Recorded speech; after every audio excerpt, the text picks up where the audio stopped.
अस्सलाम वालेकुम दोस्तों, मैं हूं वकास मुनव्वर और आप देख रहे हैं मेरा यूट्यूब चैनल रीस्टार्ट ओवरसीज़। जी हां दोस्तों, आज की इस वीडियो में मैं आपको जो नई अपडेट है सऊदी कौंसलेट के हवाले से वो देने जा रहा हूं। जो वीज़ा प्रोसेस का सिस्टम है, पहले 2023 में और सिस्टम था, अभी 2024 में एक बार तब्दीली हुई, फिर दोबारा तब्दीली हुई। मुसलसल जो पॉलिसियाँ हैं वो तब्दील होती रही हैं। तो आज की जो करंट अपडेट है, मैं आपको completely step by step guide करूंगा कि सऊदी कौंसलेट कराची और इस्लामाबाद में आजकल जो वीज़ा प्रोसेस हो रहा है उसके लिए कौन कौन से डॉक्यूमेंट्स चाहिए होते हैं और इसका जो प्रोसीजर है वो कहाँ से स्टार्ट होता है, फर्स्ट स्टेप क्या लेना है, सेकंड स्टेप क्या है। ये आपने वीडियो पूरी देखनी है। पूरी जब देखेंगे तो आपका टाइम और आपका जो पैसा है वो बचेगा, क्योंकि काफ़ी लोग पहले वाला स्टेप बाद में और बाद वाला स्टेप जो है पहले करते हैं, जिसकी वजह से उनका टाइम भी वेस्ट होता है और उनका पैसा भी ज़्यादा जो है ना फजूल में वेस्ट हो जाता है। तो अभी चलते हैं वीडियो की तरफ। वीडियो की तरफ जाने से पहले मेरे चैनल को सब्सक्राइब कर दें और मेरी वीडियो को लाइक और शेयर भी कर दीजिएगा, ताकि जितने लोग भी सऊदीया जाने वाले हैं उन तमाम तक ये इन्फॉर्मेशन पहुंच जाए और उन सबको मालूम हो जाए कि भाई प्रोसेस स्टार्ट कैसे करना है। और दोस्तों ये भी बताता चलूं कि आपने ये मेरी वीडियो है जो है इसको पूरा देखना है। आप पूरा नहीं देखते फिर बाद में आप कमेंट कर रहे होते हैं कि इसका जवाब दे दें, इसका जवाब दे दें, जबकि मैं कमेंट पढ़ता भी हूँ और सबके जवाब भी देता हूँ। लेकिन अफसोस कि उसी वीडियो के अंदर उस कमेंट्स का जवाब होता है, लेकिन स्किप करने की वजह से आपको जो है ना वो आपका सवाल का जवाब नहीं मिल पाता।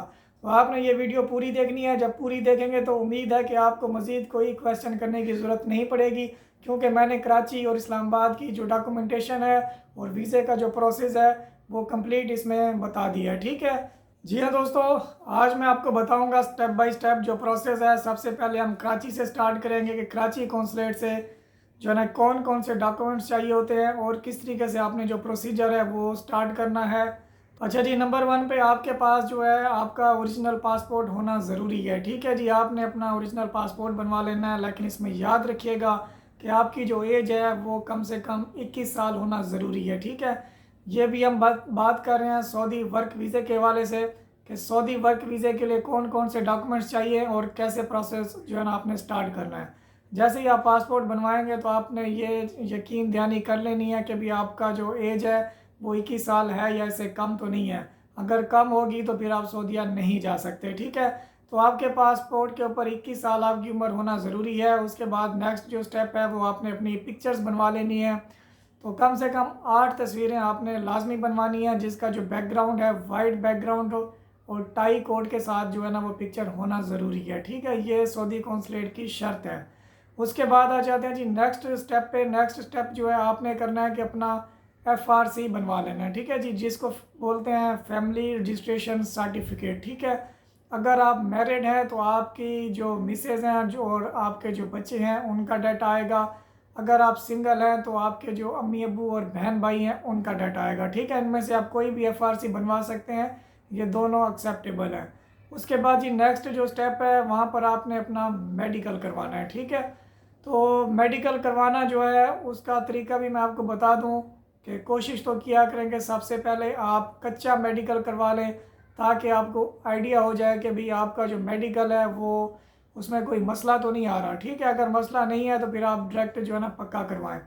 तो जो नेक्स्ट स्टेप था वो मेडिकल था। मेडिकल करवाने के बाद ये चीज़ें आपकी कंप्लीट होती हैं। उसके बाद आपने अपने एजेंट से रब्ता करना है कि भाई मेरी ये चीज़ें कंप्लीट हो गई हैं, नेक्स्ट प्रोसीजर बताएं। ठीक है, तो नेक्स्ट जो प्रोसीजर होगा वो आपका होगा बायोमेट्रिक का। तो जो आपका एजेंट है वो आपको ई नंबर देगा। ई नंबर देने के बाद आपने एतमाद ऑफिस जाना है, जिसको जेरीज ऑफिस भी बोलते हैं। जेरीज ऑफिस में जाके आपने अपना वहाँ पे बायोमेट्रिक करवाना है। ठीक है जी, तो जब बायोमेट्रिक करवाएंगे तो उसकी जो फ़ीस है वो है ऑलमोस्ट 1600 तकरीबन चल रही है। और जो मेडिकल टोकन आप लेंगे उसकी फ़ीस भी 4000 है और जो मेडिकल करवाएंगे उसकी फ़ीस तकरीबन 19 या 20,000 है। तो ये आपको मैंने कहा ख़र्चा भी साथ गाइड कर दूँ। जैसे ही आपका बायोमेट्रिक होगा, बायोमेट्रिक होने के बाद आपने ये तमाम डॉक्यूमेंट्स जो है ना अपनी एजेंसी वाले के पास जमा करवाने हैं।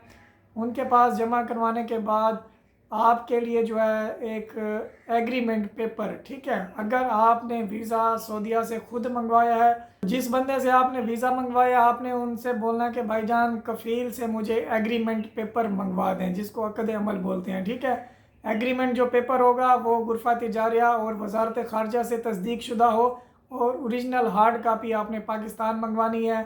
ये चीज़ें कंप्लीट होने के बाद आपने अपना पासपोर्ट, अपना ओरिजिनल NIC, अपनी तस्वीरें, अपनी FRC और अपना एग्रीमेंट पेपर और आपका जो मेडिकल है, मेडिकल की जो रिपोर्ट है वो, ये तमाम चीज़ें आपने अपने एजेंसी वाले को दे देनी है। एजेंसी वाला अगले दिन आपका पासपोर्ट सबमिट करवाएगा। सबमिट करवाने के बाद इंशाल्लाह 1 से 2 दिन में आपका वीज़ा स्टैंप होकर वापस आ जाएगा। जैसे ही ये वीज़ा वापस आता है, अगले दिन वो आपको दोबारा बोलेगा जी आपने अपना बायोमेट्रिक करवाना है अब प्रोटेक्टर ऑफिस से, ठीक है। तो जो दूसरा बायोमेट्रिक है वो प्रोटेक्टर ऑफिस से होता है। तो प्रोटेक्टर ऑफिस आप जाएंगे, ठीक है। आपका जो एजेंसी वाला है वो आपको एक बायोमेट्रिक फॉर्म देगा।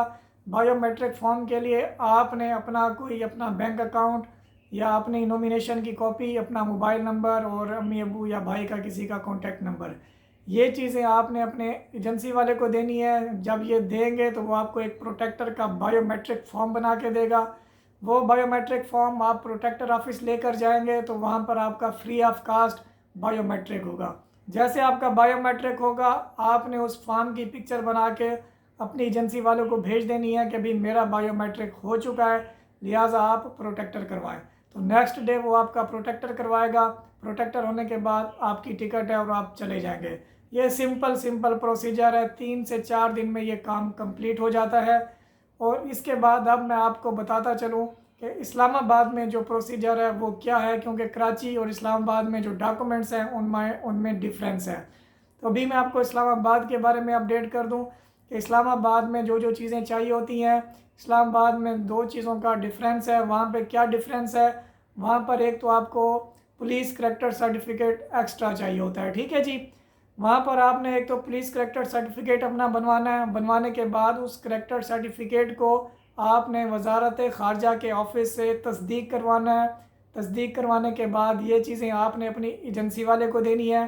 दूसरा जो डिफरेंस है वो ये है कि जैसा कि आपने कराची में जो एग्रीमेंट पेपर है अक़द अमल, आपने ओरिजिनल हार्ड कापी मंगवाई थी, ठीक है। लेकिन इस्लामाबाद में आपको हार्ड कापी की ज़रूरत नहीं है। वहाँ पर आपका जो अक़द अमल है वो आप वहाँ से PDF मंगवाएंगे। उस PDF को वजारत ख़ारजा और गुरफ़ा तिजारिया से तस्दीक करवा के मंगवा कर अपने एजेंसी वाले को देंगे, तो वही PDF की जो कलर कापी है उस पे आपका वीज़ा स्टैंप हो जाएगा। दोस्तों ये था आज का वीज़े का जो डिफरेंस था कराची और इस्लामाबाद में, ठीक है। पहले और चीज़ें थी, अब और चीज़ें हैं, क्योंकि काफ़ी इसमें चेंजिंग आ चुकी है। तो मैंने सोचा कि अपने तमाम दोस्तों को ये डिफरेंस बता दूं। और जो इस्लामाबाद है, इस्लामाबाद में भी जैसे ये डॉक्यूमेंट्स कंप्लीट होंगे, आपका जो एजेंसी वाला है वो आपका पासपोर्ट एम्बेसी में जमा करवाएगा। तो एम्बेसी में 1 से 2 दिन में वीज़ा स्टैंप होकर मिल जाता है। जैसे ही ये पासपोर्ट उनको मिलेगा तो वही सेम प्रोसीजर है। अगले दिन आपको बायोमेट्रिक फॉर्म आएगा, आपने अपना बायोमेट्रिक करवाना है। बायोमेट्रिक करवाने के बाद आपकी एजेंसी वाला आपका प्रोटेक्टर करवाएगा। प्रोटेक्टर के बाद आप अपनी टिकट करवाएं, अपने डॉक्यूमेंट्स एजेंसी वाले से वसूल करें और आप चले जाएं। ये बिल्कुल सिंपल सा प्रोसीजर है, इसमें कोई ज़्यादा लंबी चीज़ें नहीं हैं। जैसा कि यूरोप साइड या दुबई या ओमान, इनमें थोड़ा सा पेचीदा चीज़ें होती हैं, लेकिन सऊदी अरब का जो प्रोसीजर है ये बिल्कुल सिंपल है। और इसकी जो डॉक्यूमेंटेशन है वो भी बहुत कम है, मतलब बिल्कुल साफ़ और कम डॉक्यूमेंट्स चाहिए होते हैं बाकी ममालिक की निस्बत। तो इसके अलावा अगर आपको कोई भी क्वेश्चन करना हो तो आप मुझे वीडियो के नीचे कमेंट कर दीजिएगा, मैं आपको उस टॉपिक पर तफसीली वीडियो बना दूंगा। इसके अलावा आपने मेरी वीडियो को लाइक और शेयर भी लाजमी करना है अगर आपको मेरी ये वीडियो पसंद आई हो। फिर मुलाकात होगी एक नए टॉपिक के साथ, तब तक मुझे इजाज़त दीजिए। अल्लाह हाफिज़।